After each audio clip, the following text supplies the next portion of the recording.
I am Dr. Rekia Babamaji. I am with Nigerian Space Agency. I'm also a member of ABSTAC from AU, that is Science and Technology Advisory Group. I would like to use this opportunity to welcome everybody to this side event of the Africa Regional Platform. The side event is titled Enhanced Cooperation for an African Network of Excellence on Early Warning for Early Action. We have excellent speakers that will grace this occasion today. I would like just to give a little introduction to enhanced cooperation for an African network of excellence on early warning for early action. An early warning system allows harm and loss reduction with getting and disseminating warning information about hazards and vulnerability in group of people who are considered at risk. Each word has important meaning. For example, early refers to prevention of any disaster or reduction of the potential harm or damage. Warning means message that are announced, and therefore, when you have early warning system, you are talking about 4 things: risk knowledge and monitoring, response capability, warning communication. So in this side event, we want to emphasize on enhancing cooperation for an African network of excellence. Enhancing cooperation for that need various stakeholders, ranging from scientists, policymakers, academicians, researchers from various center of excellence across the country, outside within the continent and outside the continent. So the objective of this side event, the aim is to present section to discuss the principle for the formation of network of excellence centers that could trigger this capacity development effort. The aim is to form a collaborative network of scientific and operational international expert centers to exploit the available scientific and technological expertise and to ensure mutual learning and improve coordination based on multi-hazard approach, favoring the North-South cooperation and establishing the basis for a strong South-South cooperation by interacting with selected African institutions, research centers, and academic bodies. So I have excellent speakers today to tackle some of the problem or challenges or the way to enhance cooperation. So among them is Andrea. Andrea is a senior scientific at European Commission Joint Research Center, where he leads the European and Global Drought Observation. Andrea got a degree in mathematics from University of Rome. He is an expert on weather and climate extreme, climate change variability, climate change adaptation, including climate services. I have Dr. Marianne Diop-Kem. She is an expert meteorologist with a long experience in forecasting, research into African monsoon and weather system. She has a PhD in meteorology from University of Reading, UK. Following her a period of Director of Meteorology for the National Agency for Civil Aviation and Meteorology of Senegal, she is currently at a program manager at World Meteorological Organization Africa. So Mariam is a co-editor of textbook on weather forecasting in West Africa, titled Meteorological of Tropical West Africa. You are welcome, Ma. We have Dr. Abi Zagaye, is the manager of Africa Center for Disease Risk Management of Addis Ababa University. His work lies at the nexus of climate change, disaster risk management, resilient building. Primarily among the effort, he is engaged in the leveraging of technology, particularly geospatial information, toward making disaster risk management system in Ethiopia effective and efficient. We have Lisbeth Riano Hansen, has a background on working with climate change adaptation. disease risk reduction, and water resources management in community. She has worked with stakeholders from community to international political level in her role as a project manager in various countries. As a program advisor at UNEP Center, Lisbeth is working with partners and stakeholders to develop tools and knowledge to produce projects that promote action to achieve SDGs. We have Francis, the Director of Research Development, African Risk Capacity.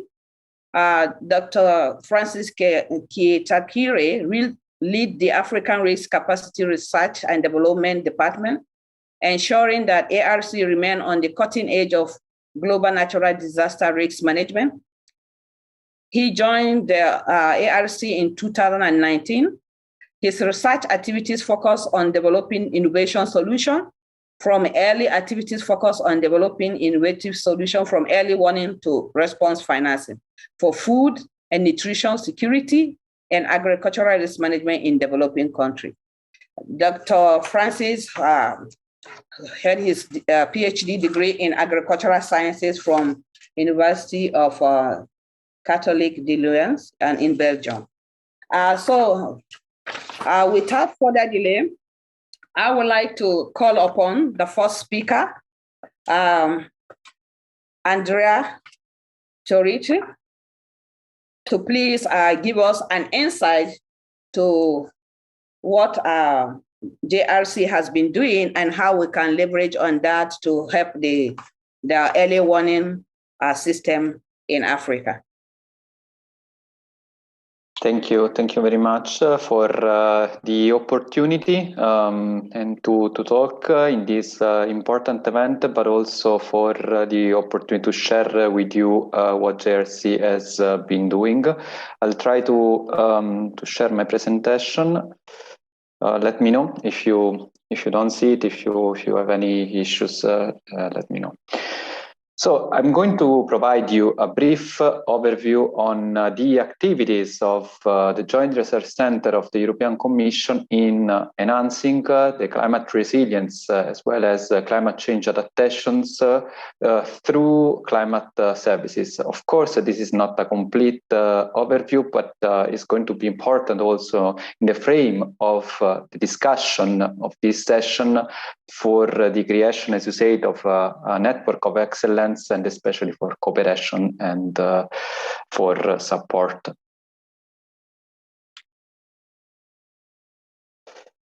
So we have been experiencing in the recent decades an increase in the frequency and in the intensity of weather and climate extremes, such as flood, heat waves, drought. And of course, this tendency is projected and even get worse in the coming decades, according to the climate projections and according to the different available scenarios. And these events can have serious and heavy impacts on all key socio-economic sectors. For instance, the agricultural one. And if we look at the specific damages and losses caused by extreme events in the agricultural sector, for instance, we see that drought is causing more than 80% of is responsible for more than 80% of the total damage and losses in such a critical sector on which many societies are dependent on. And of course, by looking at the projections, we see the need of reducing the risk connected with these extremes, specifically in this case, drought. And we see also the increasing risk, for instance, in the different parts of the world, according to the warming scenario. All warming scenario going from 1 degrees till 4 degrees from the inner circle to the outer circle, you see how projections are pointing to a remarkable increase in terms of areas that are going to be affected in the different regions of the world, but also at the global scale, that are going to be affected by an intensification of drought events. So drought that are going to be more severe and more frequent. And also it's important to highlight the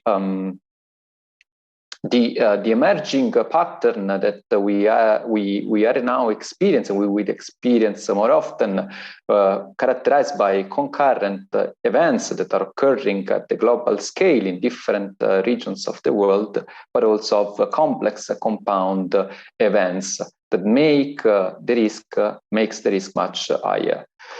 And of course, what we can do, so we need to, as I said before, we need to act to reduce the risk connected with these extremes, to enhance our preparedness, but also to adapt. And we can do by transforming data, so such as climate observation, sectoral information, but also sectoral knowledge, as well as climate predictions covering the different time scales, such as the coming 2 weeks covered by weather forecast, the coming 6 months to 1 year covered by seasonal predictions. Also, the coming 5 to 10 years now addressed by decadal predictions, and the coming decades targeted by the climate projections. So we need to take all these data and all this knowledge and transform into targeted climate information that can support effectively in specific sectors of key importance, actions, evaluations, and decisions. And this is what a climate service is about. So this is the aim of a climate service. And just to start digging a bit more into what a climate service can do and what JRC has been developing, let's start with the first component that I have just mentioned, so data, knowledge. To provide a one-stop shop, giving all available information and data and knowledge on the African continent, JRC has developed the African Knowledge Platform.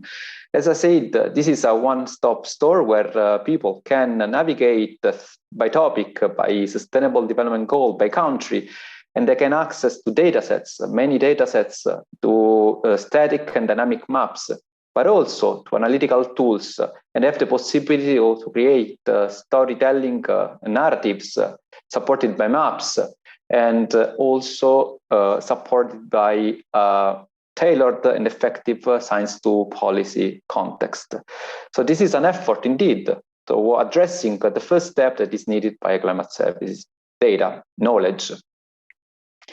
And now I would like to show you an example of a global climate service that is addressing a specific type of extreme drought. So that's the Global Drought Observatory developed by JRC. The Global Drought Observatory is indeed providing monitoring, but also providing forecast of risk associated with drought at the moment on a few specific sectors, but in the near future also with a multi-sectoral, let's say, dimension. But this service is not just providing information on drought and risk connected to drought. It's also giving the possibility for effective cooperation between actors, partners working at different levels, international partners, local partners, gives the possibility to cooperate and to work together to analyze specific events of key interest. And an example of this cooperation, of this key cooperation, is the analysis that has been recently released on the drought, the persistent and extreme drought that affected South America, La Plata Basin.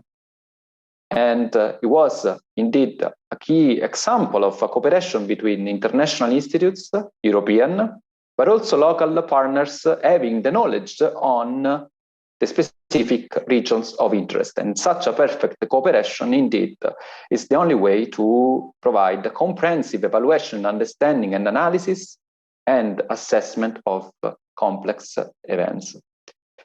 Another example I would like to highlight is another global service that is, instead of covering a specific type of extreme is targeting a specific sector.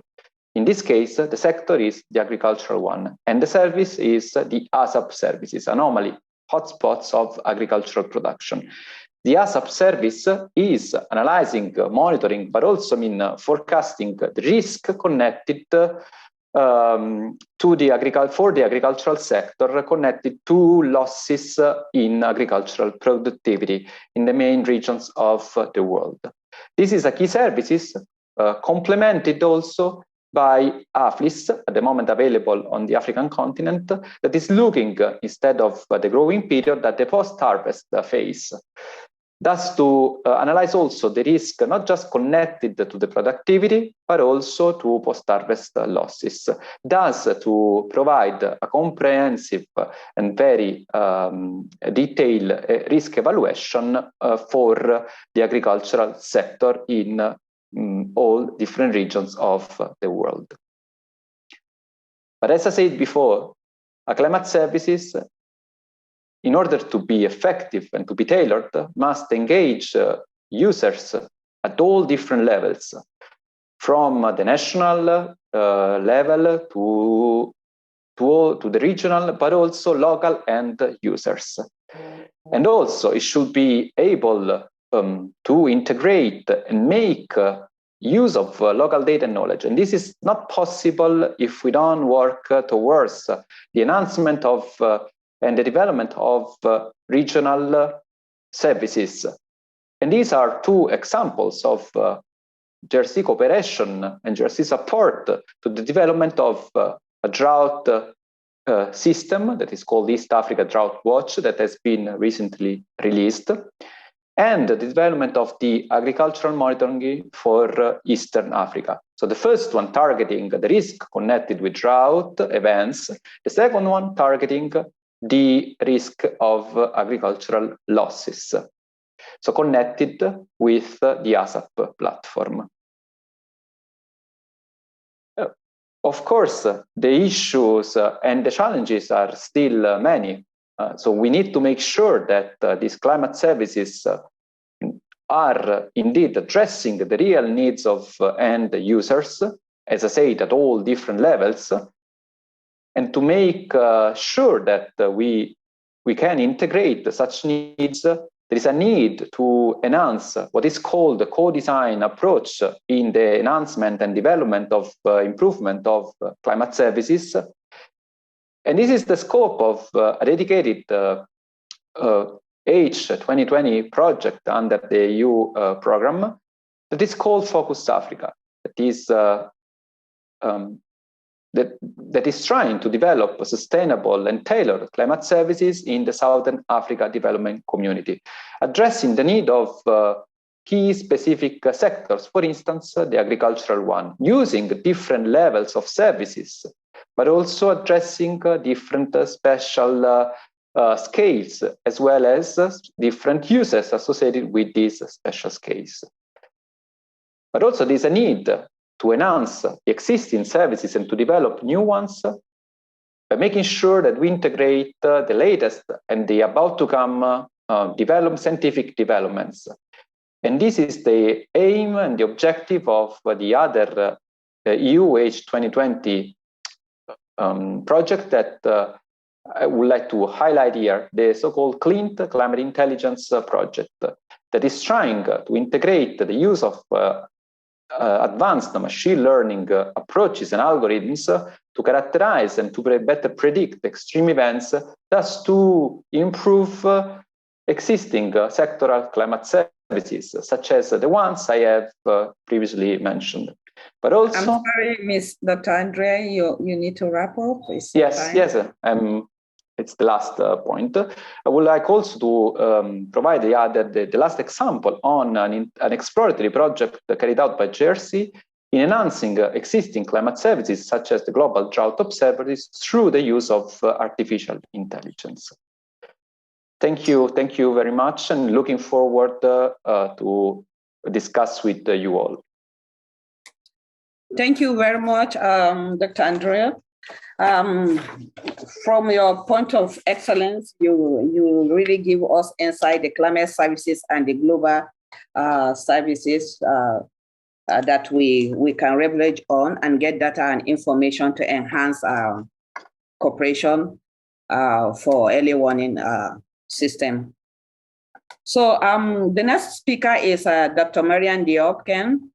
Please, I would like to inform you that please we should stick to time. Dr. Mariam, you have 10 minutes to tell us more about the World Meteorological Organization, the way that we can leverage on, and you give us an insight or an experience on how we can have a connection between the Center of Excellence within Africa and other organizations in order to enhance early warning system. Thank you. Thank you, Rokia. I'm very much delighted to join you today to discuss how we practically scale our efforts to bridge the persistent capacity gap in early warning and early action in Africa. May I first remind you that disasters are increasing at an unprecedented rate, and their impact are even more devastating, as discussed during COP26, stated by the IPCC reports and the State of Climate reports. Disasters are really setting back the global economy by an average of $170 billion every year.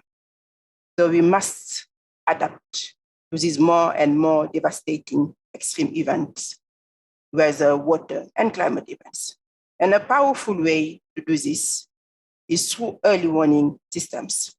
Unfortunately, a third of the people globally are still not covered by these critical life-saving systems, this persistent capacity gap in Africa.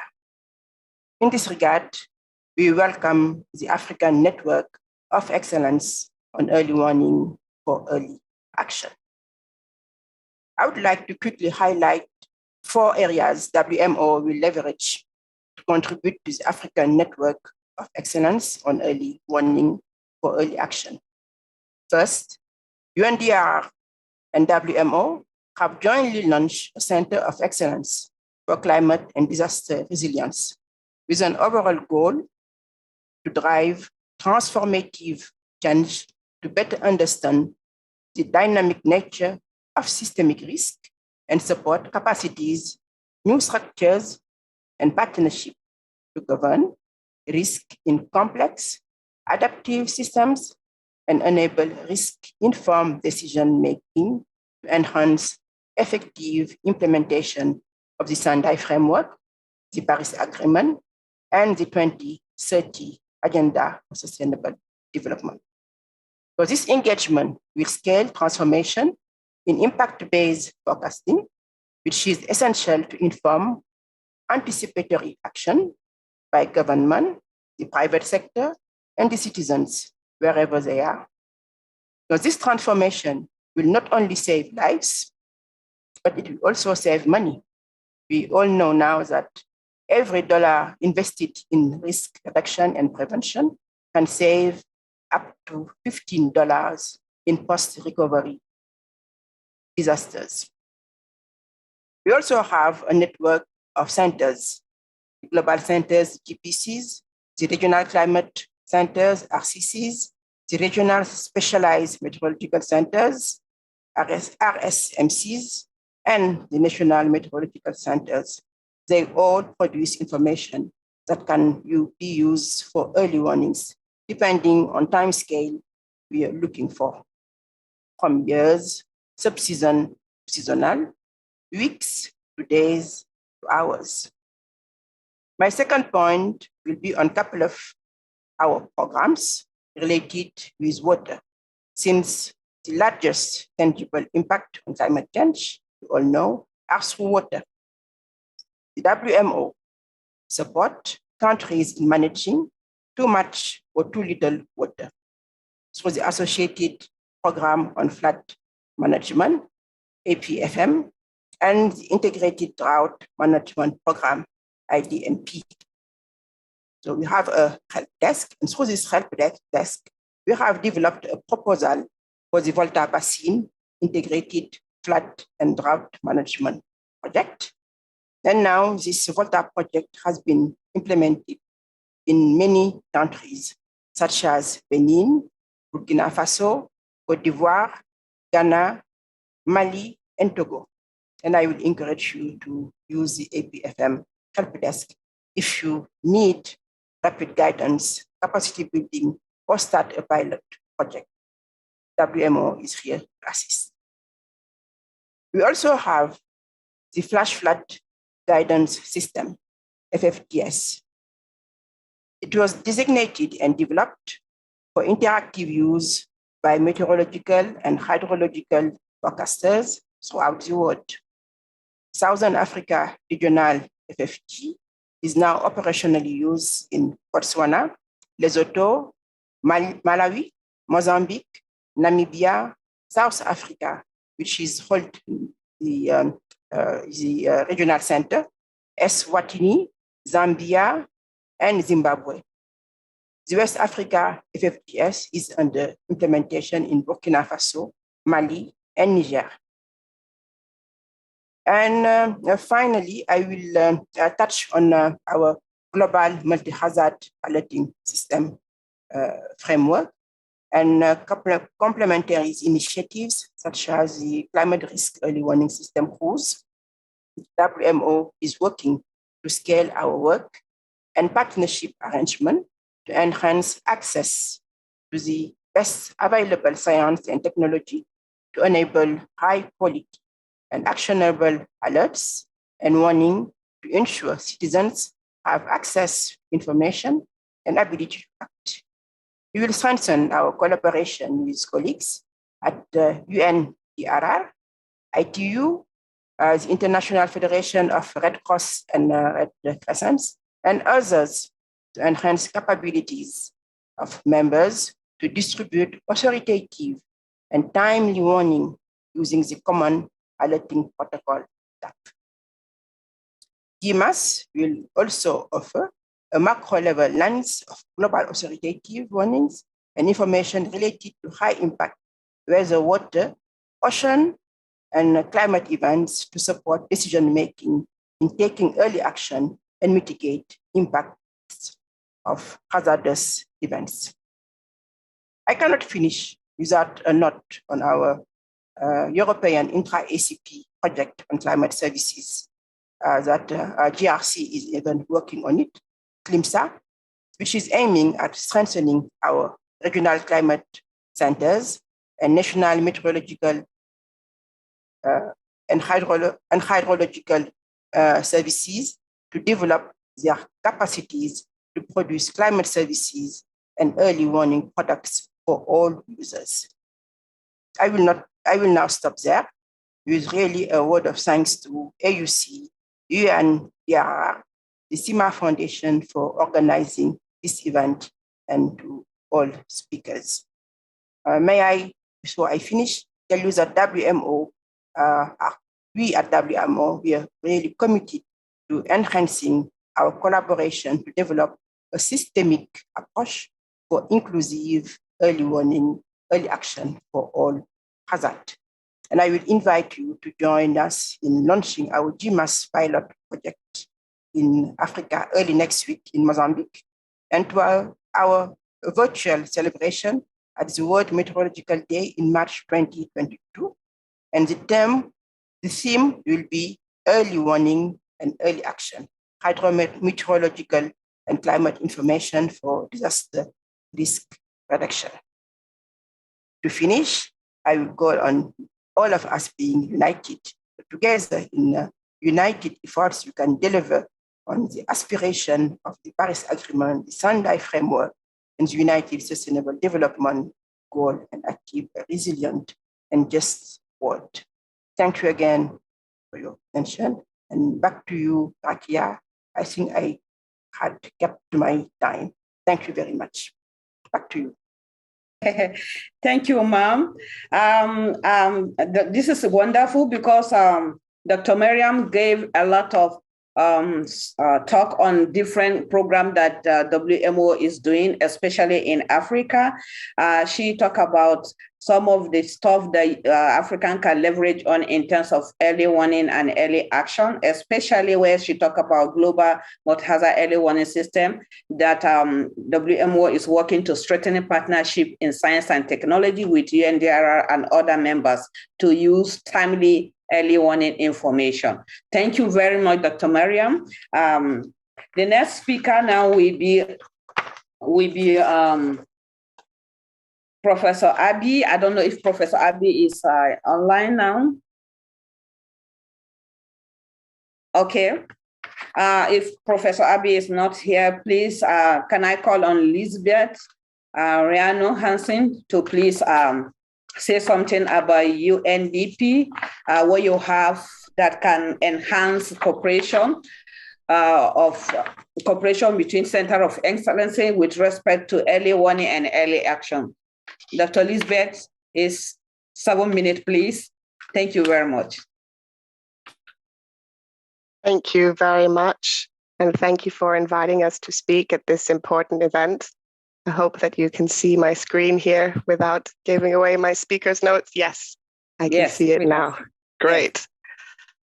Yes, my name is Lisbeth Janan Hansen. I am a program advisor at the UNEP DHI Center for Water and Environment for this side event on enhanced cooperation for an African network of excellence for early warning, for early action. We will be sharing a little bit of the experiences of our center in building and maintaining long-term partnerships in Africa specifically, and very often with a focus on early warning and disaster risk reduction related to water. So the UNEP DHI Center is a UN Center of Excellence based here in Denmark, where I am calling you from. It's a collaboration between the UN Environment Programme and DHI. DHI is a world leader in water environments, and together we're able to provide support and services to a range of partners and countries around the world, specifically on questions relating to water. The center is able to combine the sort of excellence of the UN Environment Programme and the policy leadership it has with the technical knowledge and know-how that DHI can offer. And therefore, we are working from a policy level down to specific implementations on the ground. So that is who we are. I will briefly then present how it is that we work and then share a few lessons of what we have experienced as being a good way to ensure these partnerships and collaborations in our work. So the UNEP DHI Center works in 3 different ways. The first way is that we are mainly providing a technical support to the indicators for 3 SDGs. These are all within SDG 6 for water. So 6.5, freshwater ecosystems, 6.6 on sustainable water management, and currently under discussion that we will become a potential custodian for 6.3 as well on water quality. And we are basically providing the technical support to collect and disseminate the information on these indicators. The second way that we work is that we then utilize the data that is developed through these indicators and SDGs into action. And we use that to develop some guidance tools to identify specific problems, but as well as things like advocacy and specific support on the ground. And that could be by assisting to develop national integrated water resource management action plans, but also it could be capacity building and online training programs specific to important topics. And then the third way that we work is that we then are actually also implementing direct support and projects with countries or different regions. And here are just a few examples. We're working in the Horn of Africa with the European Union, in Tunisia with the Green Climate Fund, and also with nature-based solutions in Somalia supported by FCDO. That's at the moment. So these are the three ways that as a center we are working with different partners and countries. And what I'm going to do now is take you through a few of the lessons that we have on what this really means and how we can ensure that the partnerships and the collaborations that we have are sustainable and that we are working towards those goals that we want to achieve. So the first thing that I'm going to mention is that in order to ensure the sustainability of our work, we are really focusing on the idea of reusing some of the tools that we develop for specific projects. So the benefits of this is that specific countries or partners can benefit from work that the UNEP DHI Center has previously done, and it can be implemented in other geographic regions or at different scales. So basically, we're able to reuse the work that we have done previously and put it in a different setting where it's interesting for our partners.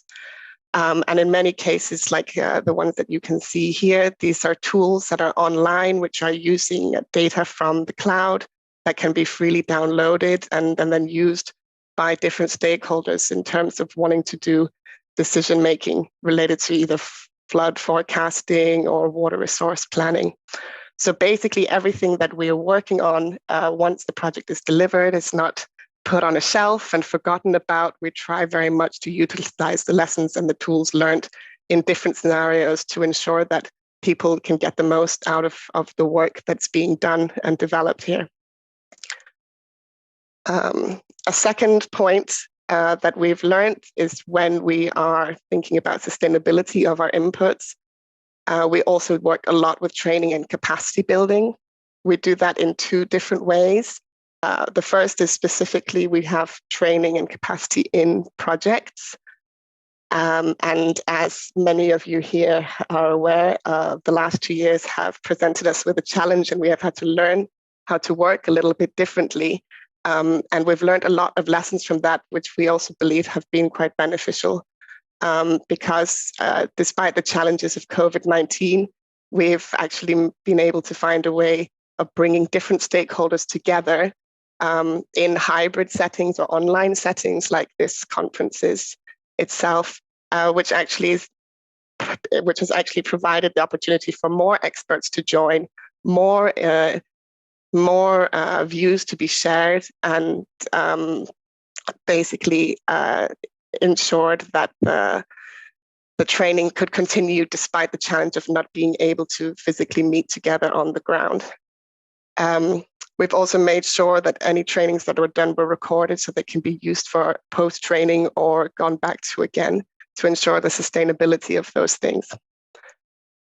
We also do online training specifically with some of our partners, and we use the core funding of the center to develop those, and those are usually global and online and free for anyone to access, very often in multiple languages. So recently we've had courses on water pollution, climate change, and gender.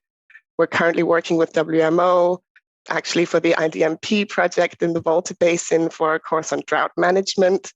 So this is something that our partners are aware of, and we are supporting our partners with our knowledge and know-how on developing these different training and capacity building courses. A third point that we are looking at when we consider how to ensure the sustainability of the partnerships and the projects that we do is that we're actually able to offer long-term web hosting of the tools that we develop. So there are two scenarios here, and the first is that the UNEP DHI as a center, in cooperation and agreement with the partners that we have, will physically host any tools that are developed online if the capacity of our partner is not at the state where it should be in order to host it itself. And there are some benefits to that because it means that we can ensure the sustainability of any of the products that are being used and also the access to those tools.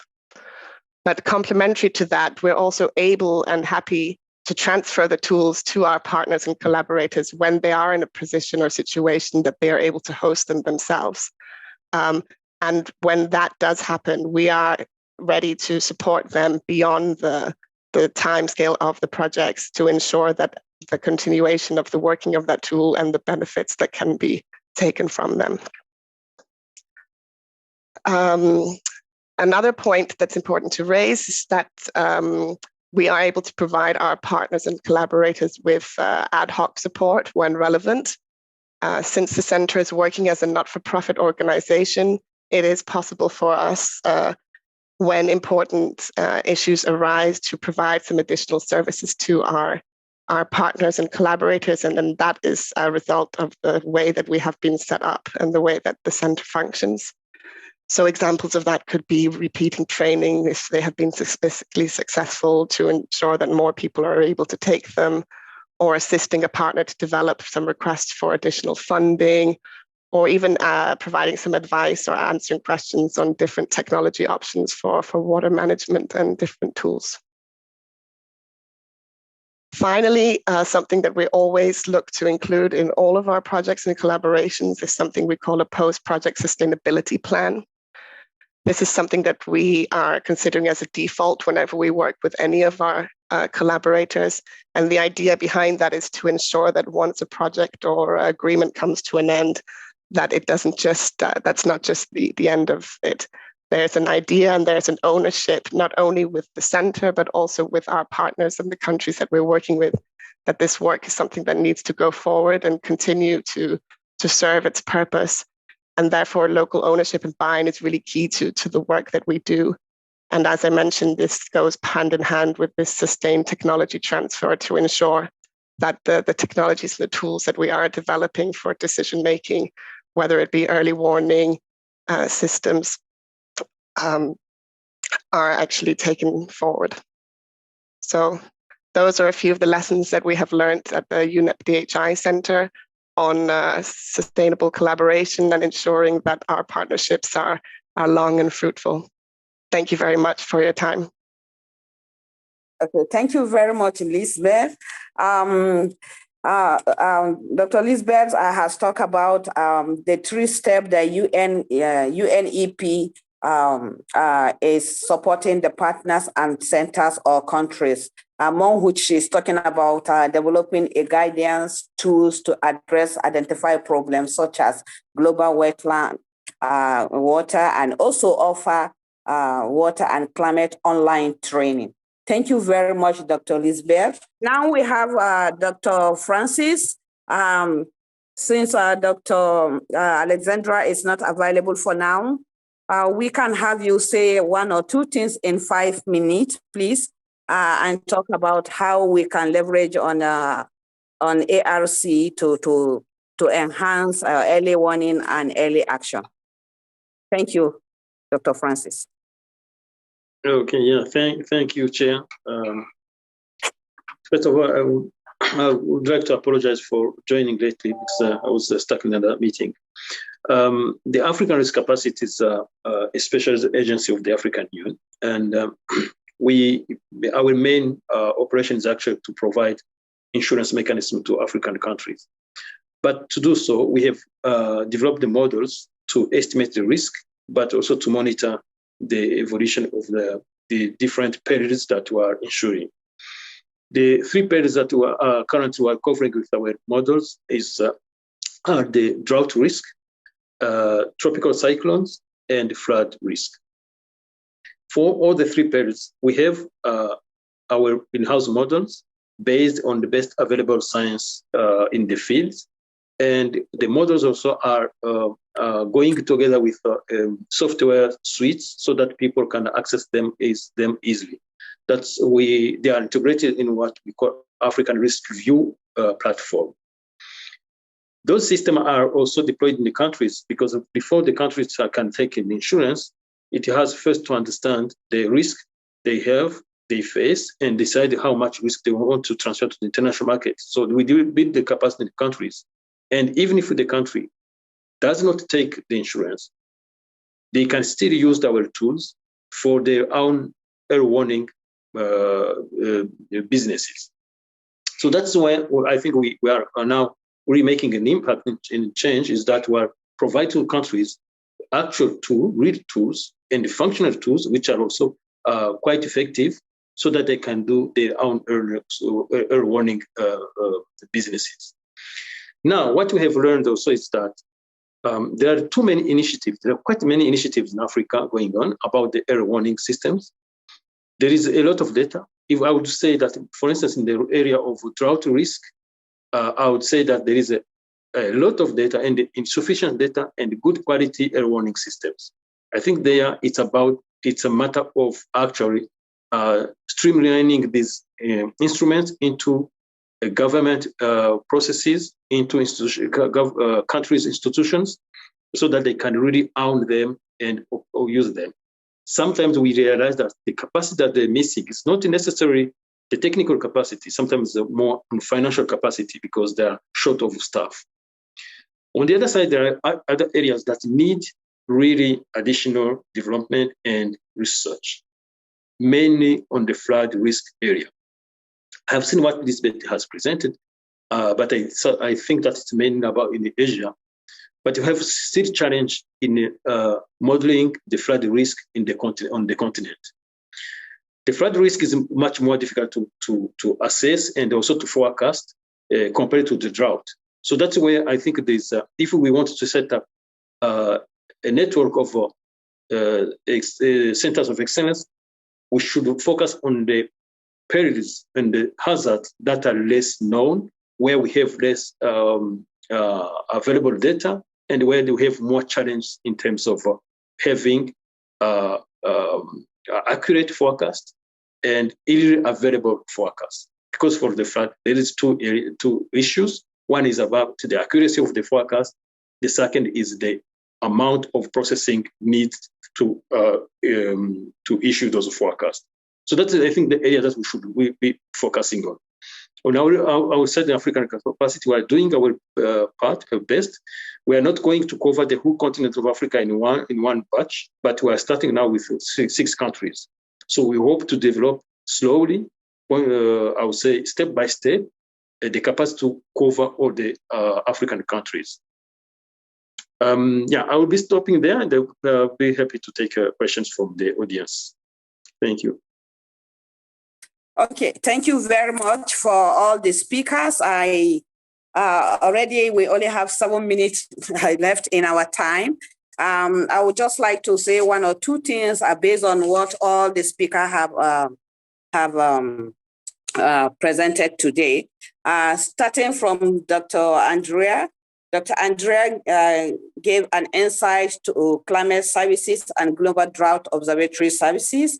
And he talked about weather and climate extreme. He talked about the damage that drought is being done to agriculture. And then he gave us also insight to the different kind of programs that they have. And finally, he said that the climate services in the Southern Africa developing community that people can leverage, and they can support action and evaluation decision based using targeted climate information. Thank you, Dr. Andrea. You will add more maybe when there's some questions to ask. We have Dr. Marianne, who also talk about WMO and talk about different four areas to leverage on. And he talked about UNDRR and UMO joint collaboration for climate to support capacity and to support African in terms of implementation of Sendai framework. She talked about all the different projects that we have in Africa, especially in Togo, in Ghana, and so on and so forth. So the next person that I'm going to say something is about Lisbeth. Lisbeth talked about building and maintaining long-term partnership in Africa for enhancing early warning and early action. She talked about 3 steps to support partners and countries, which involve developing a guidance to address identified problems such as global wetland, and also she talked about water and climate online training. Now, I have Dr. Francis also. Dr. Francis also who talk about the 6 challenges in modeling in the countries, and that we should focus on the non-hazard that we have data and information in order to enhance Center of Excellence support for early warning and early action. I don't know if we have any questions for now. I don't see any question, and we have come to almost the end of our time. Please, if there's anybody that wants to add more, a few points on how to go forward in terms of enhancing our Center of Excellence for early warning action and early warning and early action. Maybe one minute just for a round up. Let me start with Andrea. Please, can you say something? 1 minute. Yes, I mean, I would like to stress the need indeed to enhance the dialogue between the different partners acting at different level, and to use this as I said, as a leverage to enhance and to what is existing and to develop new products. Thanks again for the opportunity to speak here in this event. Okay. Now I have Dr. Marianne. Please, 1 minute. Thank you, Rekia. I would insist on building the capacity of the regional centers and strengthening the collaboration of all stakeholders, because early warning is really a multi-stakeholder business. So we need to all work together in a coordinated way to impact our societies. Thank you. Thank you very much, Dr. Marianne. We have Dr. Elizabeth. Thank you. Yes, and thanks to everybody for the inspiring speeches. I think we can see clearly that there's a lot of work that is already being done to develop different tools and systems here that are going to help with early warnings on the African continent. So based on the experience that we have at the UNEP DHI Center, I think we can build on this and think more about how the interventions that we are going to be planning in the future can be sustainable, and how we can work together to ensure more cooperation and more partnership between us, since we have common goals. Thank you.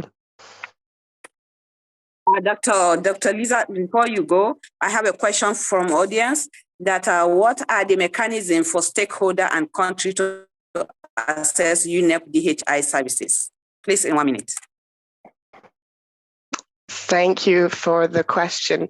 Well, the UNEP DHI Center is able to provide services to different partners and countries. You can contact us through the website unepdhi.org, or you can email me directly, and we can discuss potential collaboration. But all of our tools and the different overview of the projects that we have are available on the website. I can share it in the meeting, unepdhi.org. Thank you. Thank you, Dr. Elizabeth. And finally, Dr. Francis, please, can you say one or two things in 1 minute, please? Yeah, okay, yeah, thank you. One of the things I should say actually for 1 minute is the need to build the continental capacity. There are many systems that are actually developed with support from international partners. But at the end of the day, I think the system can be sustainable only if it's locally owned, and there is a capacity to run it and to continue to improve it. I think this is a challenge always when we build this kind of network. So we try to keep in mind this, really empowering local people to continue to build the systems. Thank you very much, everybody. Discuss technical clue and the African regional platform that we are launching today. All the people that are behind, thank you very much. And I would like to say goodbye to you all.